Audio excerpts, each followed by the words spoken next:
So, welcome everyone to the Kairos YouTube channel. I'm here with my colleague, Pastor Fraser Pearce. Good to have you with us today, Fraser. Good to be here. The question for today is, should we expect the church to be hip?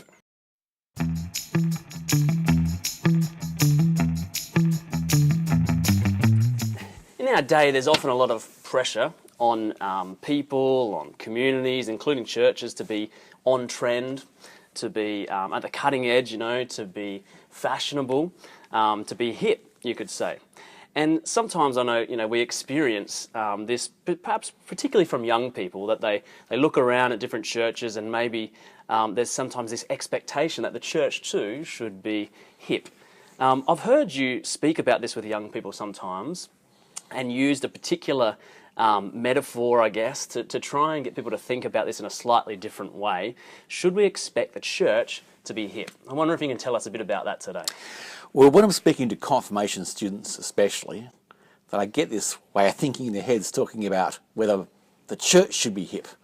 I think it's a pretty important question here at Bethlehem because a lot of our congregational worship, well, it's not what they tune into on the radio or watch on YouTube or whatever. Often the language is old-fashioned, even archaic. Some of the imagery is not easy to get a handle on. We're singing melodies and stuff that come from centuries ago. They're hardly the sort of melodies that you listen to on their own time. The pastors here, we wear white robes, all this sort of stuff, right? There's bowing and there's candles and chanting, all that sort of stuff, right? Not hip. But I get the kids to think about mum, and I ask them, well, is mum hip, right? Is whatever kind of language they use. My own kids laugh when I talk this way. Is mum groovy or, this sort of stuff. This shows how hip we are, by the way, because I'm not even sure if the word hip is hip. No, I'm pretty sure. You get the idea anyway. I'm pretty sure hip is actually an unhip word anyhow. But I get them to have the image in their minds of their mums, dancing, go-go dancing, wearing a silver-spangled boob tube, right? And as soon as they get that image in their mind, they start to laugh because they realise it's rather ridiculous. But they love their mums, of course, but they don't expect them, to be, disco bunnies and stuff like this, right? But they do expect their mums, rightly, to show them love, to nourish them with good things, and perhaps even to encourage, perhaps even sometimes make them eat the sorts of foods they wouldn't normally want to eat. They recognise that a wise mum does this sort of stuff. And so that's part of household life.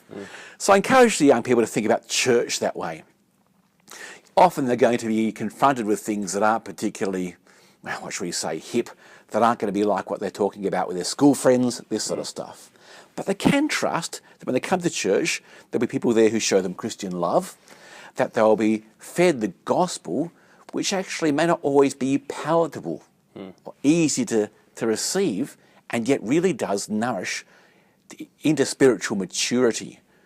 I think even in the household, mums teach their children their native language. We call it the mother tongue, the tongue that we grow up with. And part of that is learning words we don't yet know the meaning of. Yep. We hear them used in the household, we hear them, we make them part of who we are, and we start to learn what they mean, not only as we hear them said, but as we start to use them with other people. And I think that's also how it is with life in the church. There's a lot of language that's used in the church, also, of course, in Scripture, which is why the church uses the language.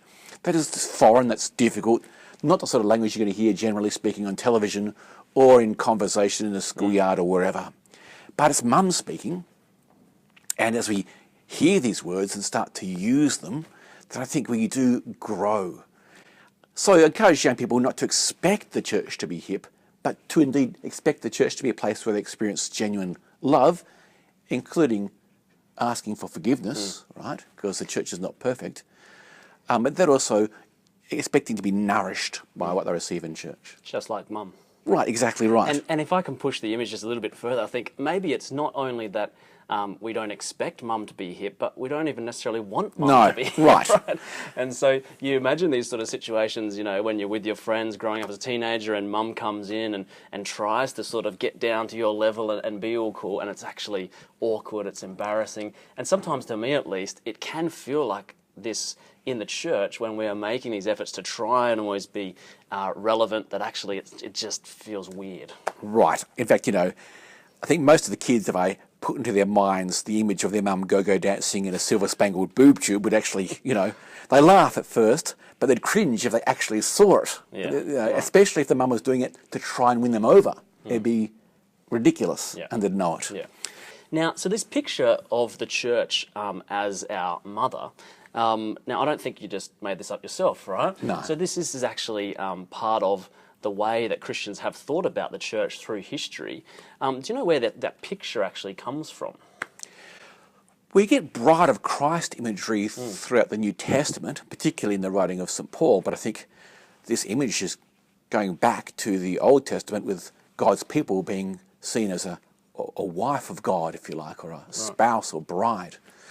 And so I think it's just there scripturally speaking. And if I had to locate historically speaking, when you get, church teachers talking about the church's mother, well, I'd want to go back and, Google it, to find out. Because you're so hip. Yeah, exactly right. One other thing there, by the way, is I'm talking about whether the church is hip or not. I think one of the things the church does teach us to do is to give thanks and actually to grow in knowledge of ourselves and the world and God actually through gratitude. I think this is part of the mother image too. So, sometimes I'll ask confirmation kids, do your parents feed you? Yes, they do, of course. And when you have lunch or dinner or breakfast, perhaps, do you say thank you? Well, sometimes they do, sometimes they don't, right? Not always, of course, do they say thank you for dinner. But I say, I ask them, if you never say thank you, do your parents still feed you? And of course they do. And so I say, well, why then say thank you? What's the point of it? I think that question is actually quite revelatory because there's something about Thanksgiving which is not strictly speaking necessary because the feeding is going to happen anyhow, but it lets us see the person who serves us. So you think when you say thanks to your parents, you start to see that they're not machines or robots or slaves, but that they're human beings, that there's human agency, that someone who's made in the image of God is serving you there. And so to have this whole outlook of gratitude and then giving it expression in simple phrases like thanks, thank you, is actually very important, not just in family life, but I think also then in Christian churchly life, right? It seems to me, and I get this sort of thinking from St. Paul, and particularly in Romans chapter 1, when we give thanks to God, we actually start to see God. And if we refuse to give thanks to God, we're unlikely to see God's activity in our lives. I think this kind of lesson comes home to me particularly because of the Lord's Supper, also called the Eucharist, the Thanksgiving, where the pastor prays with Christ the prayer of thanksgiving to the Father. And so we see God through thanksgiving, not just through that, then through the gifts which God gives, the body and blood of Christ. I just think these things tie together and our gratitude is important. And again, I think the image of parents or mum feeding and then saying thank you helps us understand this perhaps more clearly. Well, Fraser, thanks for talking here on Kairos today. Should we expect the church to be hip? No more than you expect your mum to be hip. Right.